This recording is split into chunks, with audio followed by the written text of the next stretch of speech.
Assalamualaikum warahmatullahi wabarakatuh. Anak-anak yang soleh dan soleha, apa kabar semuanya? Jumpa lagi dengan saya Bapak Andi Darmadi, guru Bahasa Indonesia SMA Islam Adi Medan. Nah anak-anak, kita kali ini akan belajar Bahasa Indonesia yang tentu saja sangat mudah. Kenapa? Karena Bahasa Indonesia itu adalah bahasa negeri. Assalamualaikum warahmatullahi wabarakatuh. Anak-anak yang soleh dan soleha, apa kabar semuanya? Semoga senantiasa diberikan kesehatan oleh Allah Subhanahu wa Ta'ala dan dilindungi dari segala macam penyakit, serta dibukakan pintu hati dan pikirannya sehingga mudah menerima setiap pelajaran yang diberikan oleh guru-guru, walaupun pembelajaran kita dilakukan secara daring, artinya anak-anak belajar dari rumah. Nah, anak-anak yang soleh dan soleha, masih berjumpa lagi bersama saya Bapak Andi Darmadi, guru Bahasa Indonesia SMA Islam Anijam Medan. Kali ini kita akan melanjutkan pembelajaran kita yang sebelumnya, masih dalam kurikulum darurat KD 3.3, mengulas isi dan unsur kebahasaan sebuah novel, kemudian menyajikan 4.3, menyajikan ulasan isi dan unsur kebahasaan sebuah novel dalam kegiatan bedah buku baik secara lisan maupun tertulis. Makanya kita langsung kepada bab 4 kemarin, yaitu berupa bab yang membicarakan tentang novel dengan judul bab menikmati novel. Dan di pertemuan yang kedua ini silahkan Ananda buka buku paketnya di halaman 117, yaitu menganalisis isi dan kebahasaan novel, halaman 117. Jadi anak-anak, secara sederhana sebuah novel itu dibangun oleh unsur-unsur pembangun novel dan juga unsur kebahasaan novel. Ya, ada dua unsur, yaitu unsur pembangun novel dan unsur kebahasaan novel. Jadi unsur pembangun novel itu juga nanti Anda bisa temukan ya di pelajaran-pelajaran sebelumnya. Mungkin sudah pernah belajar bahwa unsur pembangun novel itu nanti juga akan dibagi dua, ya. Pembangun novel ini akan dibagi dua, yaitu ada unsur intrinsik dan ada unsur ekstrinsik. Ada unsur intrinsik dan ada unsur ekstrinsik. Nah, unsur pembangun novel, ya, ini dia ada dua. Ya, kita pelajari dulu unsur pembangun novel, yaitu intrinsik. Ya, intrinsik ini adalah unsur dari novel yang membangun dari dalam. Ya, dari dalam novel. Unsur yang membangun ya, dari dalam. Dan ini kelihatan dalam novel tersebut. Ya, misalnya ada tema, ya, ada sudut pandang, ada latar, tokoh, alur dan sejenisnya.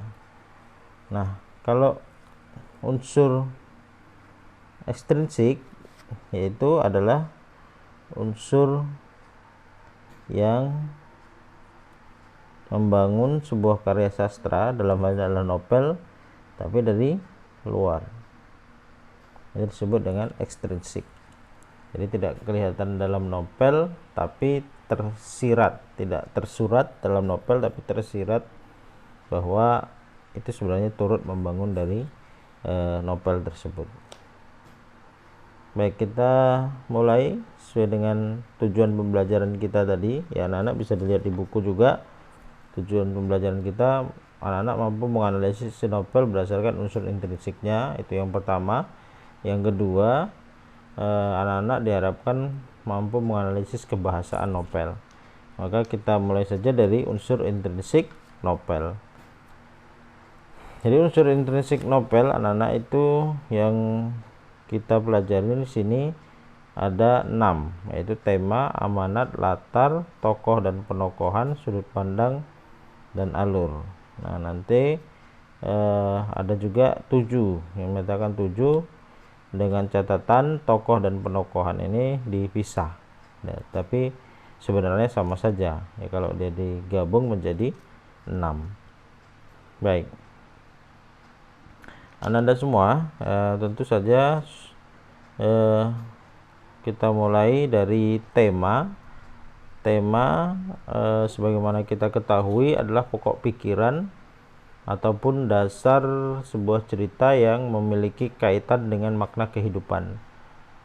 Pada umumnya seorang penulis ataupun pengarang menawarkan kepada pembaca tentang makna kehidupan yang dipahaminya ataupun dialaminya, kemudian dia bagikan melalui tulisan, dalam ini adalah novel, melalui cerita tentu saja yang dia bangun dalam novel tersebut, sehingga bisa mampu mengajak pembaca untuk melihat, merasakan dan menghayati makna kehidupan tersebut, ya, makna kehidupan dalam perspektif pengarang tadi, ya, atau dengan bahasa lain dapat memandang suatu permasalahan sebagaimana pengarangnya memandangnya gitu ya, atau dengan perspektif pengarangnya. Sebenarnya Ananda, tema itu dapat digolongkan dalam ada juga yang menggolongkan gitu ya, ada yang menggolongkan menjadi 2, ada tema mayor, ada tema minor ya. Jadi Ananda, tema ini ya ada yang menggolongkan menjadi tema mayor, kemudian ada yang menggolongkan tema minor. Tema mayor yaitu tema utama, merupakan pokok cerita bermakna yang bermakna menjadi pondasi utama gitu ya, penceritaan. Sedangkan tema turunannya yang berfungsi menjadi penguat pondasi utama itu disebut dengan tema minor ya. Misalnya dalam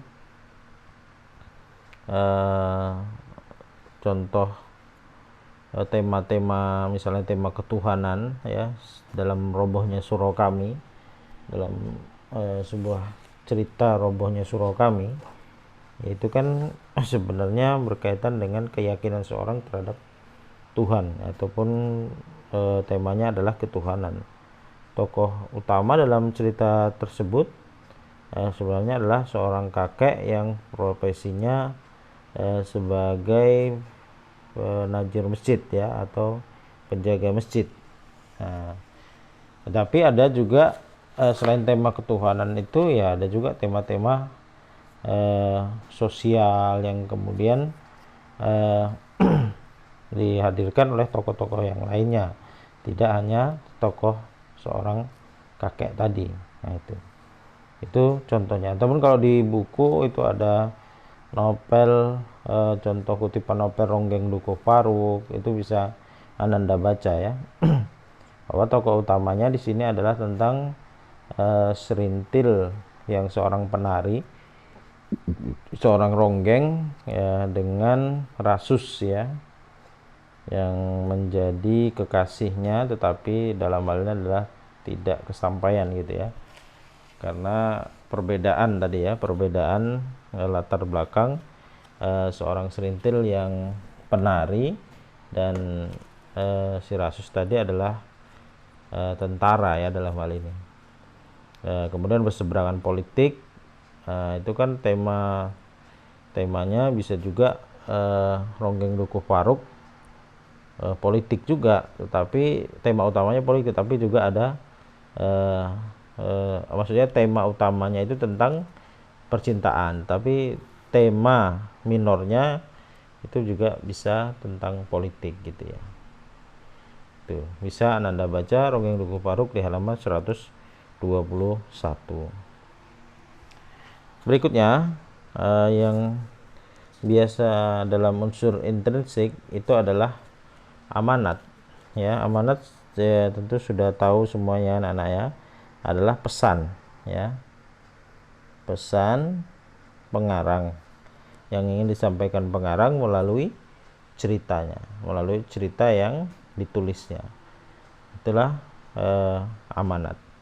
Saya pikir ini pesan bisa dia tersirat juga bisa tersurat ya, artinya bisa pesan itu bisa nampak ketika kita sudah baca novelnya, kemudian kita bisa meresapi dari hasil pembacaan itu terhadap apa sebenarnya pesan yang dari yang ingin pengarang sampaikan dari novel. Bisa juga pengarang menuliskan di akhir cerita berkaitan dengan amanat ini. Kemudian yang ketiga itu adalah latar ya. Latar atau disebut juga dengan setting adalah ya, disebut juga dengan setting ya. Ya, adalah gambaran yang digunakan untuk menempatkan peristiwa di dalam suatu pencitraan fiksi. Latar ini menyarankan pada biasanya merujuk kepada tempat, waktu, sosial. Nah, biasanya pada tempat, waktu, dan sosial ataupun suasana ya. Latar ini merujuk pada tempat ya, bisa juga waktu, bisa juga suasana ya, suasana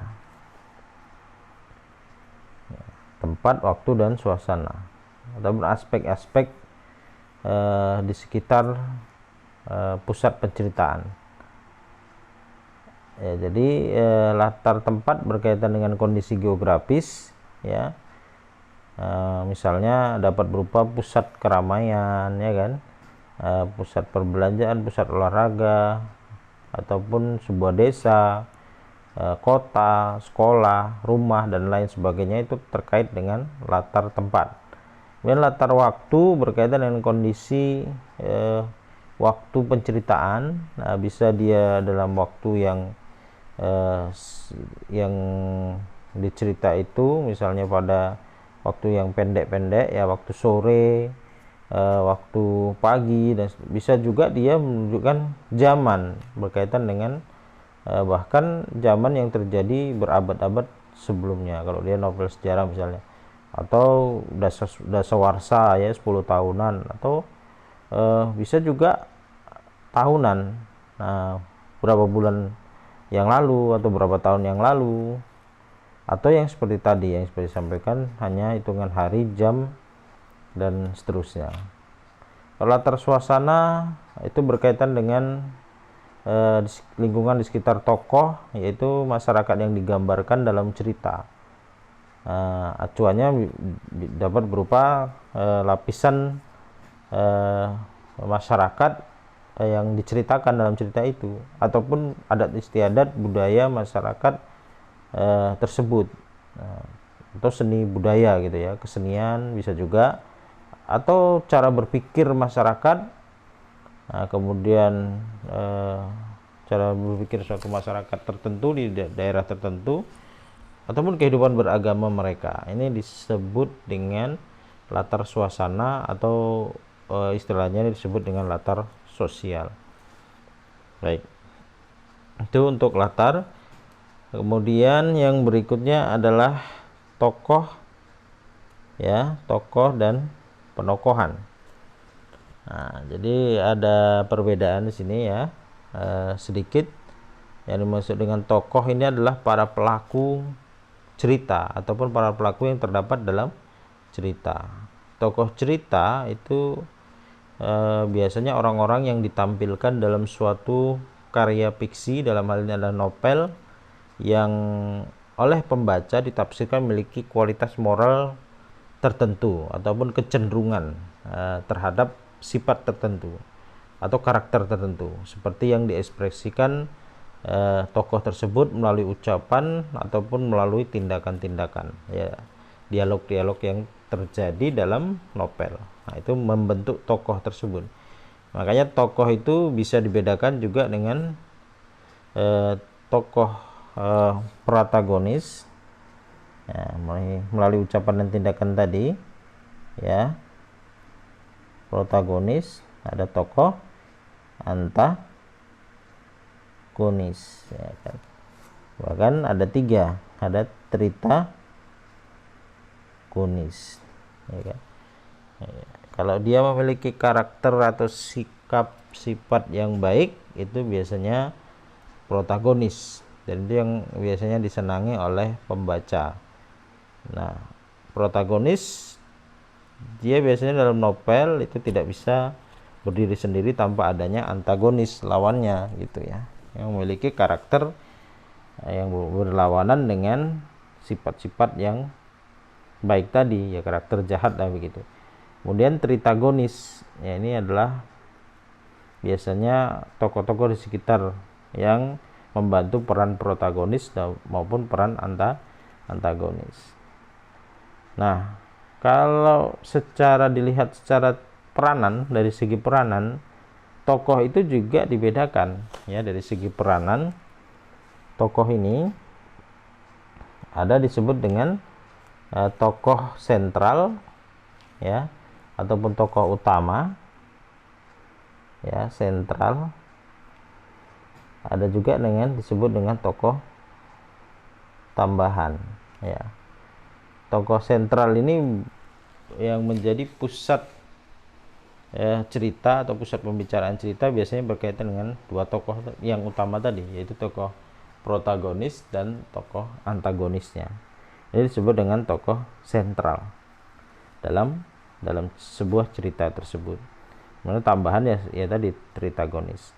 Nah, lantas bagaimana dengan penokohan, ya anak-anak? Bagaimana dengan penokohan? Ya, penokohan ini adalah membantu tokoh, ya, memperjelas tokoh tadi, ya. Makanya penokohan itu didefinisikan merupakan teknik atau cara-cara tokoh ditampilkan atau dicitrakan di dalam sebuah fiksi, dalam inilah novel, sebuah cerita fiksi gitu ya. Jadi kalau karakter baik, ya misalnya penokohannya bagaimana, atau bahasa lainnya perwatakannya bagaimana, perwatakan tokoh-tokohnya itu dalam cerita ditampilkan seperti apa. Kalau dia protagonis, ya misalnya jujur gitu ya, kemudian suka menolong gitu ya, suka bersedekah, ya, memberi dan seterusnya. Itu dijelaskan dalam penokohan atau perwatakan. Begitupun sebaliknya, antagonis, ya kan, itu peran yang menjadi lawan protagonis juga karakternya harus dijelaskan dalam penokohan tadi, dalam karakter tadi. Misalnya suka menipu, ya kan, kemudian berkhianat, ya, korupsi dan seterusnya, itu disebut dengan penokohan ataupun perwatakan yang mempertegas tokoh tadi, ya, perilaku yang kemudian ditampilkan dalam cerita fiksinya. Baik, berikutnya kita lanjutkan, yaitu sudut pandang. Sudut pandang disebut juga dengan point of view. Ya, secara sederhana, sudut pandang ini didefinisikan adalah posisi pengarang, ya. Ya, sudut pandang ini secara sederhana posisi pengarang atau penulis, ya, posisi penulis dalam cerita tersebut, ya, dalam sebuah novel tersebut. Pencerita akan menempatkan tokohnya itu di mana, melalui makanya sudut pandang itu bisa dibagi 2 kan, ya. Sudut pandang ini kan bisa dibagi 2, ya, sudut pandang orang pertama dan sudut pandang orang ketiga. ya, orang ketiga. Nah, kalau posisi pengarang itu ingin masuk dalam cerita dan menggunakan tokoh aku, saya, ataupun gue gitu ya, maka ini disebut sudut pandang orang pertama. Nah, kalau pengarang menggunakan nama-nama tokoh ya dalam cerita ataupun menggunakan kata dia dan seterusnya, ini akan membentuk sudut pandang orang ketiga. Ya, cerita yang disampaikan menjadi sudut pandang penceritaan orang ketiga. Itu secara sederhana sudut pandang diartikan seperti itu ya, posisi pengarang menempatkan dirinya dalam cerita. Baik, yang terakhir adalah alur atau disebut juga dengan plot. Nah, alur disebut juga dengan plot.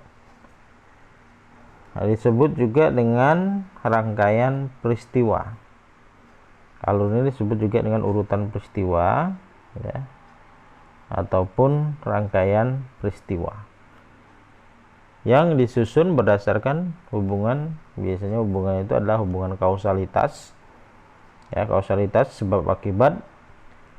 Di dalam alur terdapat peristiwa yang saling berkorelasi ya, atau berrelasi ya, berhubungan maksudnya dalam peran masing-masing, baik sebagai sebab maupun sebagai akibat, sehingga menciptakan konflik. Sifat tersebut tercermin melalui suspense atau misteri yang dihadirkan dalam cerita novel tersebut, karena dalamnya terdapat kejadian berupa konflik yang biasanya mampu menarik perhatian atau dalam tanda kutip menyihir pembaca untuk terus mendorong ya, terus melakukan mendorongnya untuk membaca novel tersebut, penasaran dia gitu. Nah, itulah ini permainan alur ya dalam sebuah novel. Ya, di dalam alur ya anak-anak biasanya terkandung peristiwa, konflik ya, bahkan klimaks. Jadi kalau digambarkan alur itu kan ya, alur itu seperti bukit gitu ya. Nah, peristiwa-peristiwa gitu ya. Nah, ini kan peristiwa satu ya, ini kan pengenalan ya kan. Kalau tahapan alur kemudian ada peristiwa ya kan. Kemudian di sini ada konflik ya kan, ataupun disebutkan puncak konflik, penurunan cerita ya, penurunan cerita. Nah, di sini ada ending ataupun penyelesaian. Ini disebut dengan tahapan alur. Maka kemampuan seorang penulis ataupun pengarang dalam memakai atau menggunakan alur ini itu akan menjadikan sebuah cerita itu menarik untuk dibaca ya. Jadi kalau dalam bahasa yang disampaikan di buku, alur atau plot itu memiliki kaidah plausibility ya, kemasukakalan yang berupa surprise ya, ada unsur surprise-nya, kejutan, ada unsur suspense, misteri, dan ada unsur unity ataupun keutuhan. Jadi kemasukakalan dalam alur sangat erat kaitan dengan jalan cerita yang dapat diterima oleh cara berpikir pembaca. Sementara surprise tadi, kejutan dalam alur, merujuk pada peristiwa-peristiwa yang dialami tokoh ya. Jadi dalam suatu misteri tadi yang kadang penuh ketidakpastian atau yang tidak tertebak bahkan oleh membaca gitu ya. Ya, kejutan ini ya mampu kadang menyentuh perasaan, pikiran sehingga pembaca itu terjelitik, terdorong, termotivasi untuk terus membaca. Kejutan dalam alur menampilkan kadang itu peristiwa-peristiwa yang bertentangan ataupun tiba-tiba, bahkan tidak terduga. Ya, kalau kita lihat fungsinya, surprise ini untuk memperlambat ataupun mempercepat, ya, bisa juga memperlambat, bisa juga mempercepat cerita ataupun klimaks cerita, ya. Klimaks itu ya bagian-bagian yang ditunggu, bagian akhir yang menjadi ending yang itu menyelesaikan rangkaian cerita novel tersebut. Keutuhan dalam alur sangat erat kaitan dengan ciri ataupun peristiwa yang menjadi acuan konflik tadi. Jadi kalau alurnya berjalan dengan baik, maka semua tahapan alur yang kita ceritakan tadi, ya, dalam bentuk bukit ini akan menarik oleh pembacanya, ya, untuk kemudian menyelesaikan novel tersebut. Anak-anak yang soleh dan soleha, mungkin ini dulu unsur intrinsik novel yang biasanya terdapat yang membangun sebuah karya sastra dalam novel dari dalam. Nah, untuk unsur intrinsiknya itu biasa ada biografi pengarang, ya, perjalanan hidup atau meriwayat hidup pengarang, kemudian ada nilai-nilai yang bisa diambil dari dalam novel, kemudian situasi dan kondisi yang terjadi pada saat setting, ya, novel tersebut ditulis ataupun setting novel dalam novel. Nah, itu mempengaruhi juga, atau situasi politik, ekonomi, ya, suatu bangsa itu juga bisa mempengaruhi penulisan novel. Jadi disebut juga dengan unsur ekstrinsik. Ini bisa ini sebagai unsur ekstrinsik ini kan tidak masuk dalam tujuan pembelajaran dan hanya sebagai penambah pemahaman saja terkait dengan unsur-unsur novel tadi. Mudah-mudahan apa yang sudah kita pelajari, terutama yang unsur intrinsik tadi, bisa dipahami dengan sebaik-baiknya, karena itulah tujuan pembelajaran kita tadi sesuai dengan yang ada di buku, yaitu siswa mampu menganalisis isi novel berdasarkan unsur intrinsiknya. Nah, saya pikir ini pelajaran bisa Anda dapatkan, bisa Anda baca juga di buku mulai halaman 117 itu untuk menambah pemahaman Anda. Mudah-mudahan Anda bisa menjawab post-test hari ini. Sampai di sini dulu pelajaran kita. Tetap semangat dan jaga kesehatan. SMA Islam Anijam, unggul, cerdas, Islami. Assalamualaikum warahmatullahi wabarakatuh. Alhamdulillah anak-anak, demikian pembelajaran kita pada hari ini. Sampai ketemu lagi pada video pembelajaran yang berikutnya. Jangan lupa like, comment, and share. SMA Islam Anijam, unggul, cerdas, Islami. Assalamualaikum warahmatullahi wabarakatuh.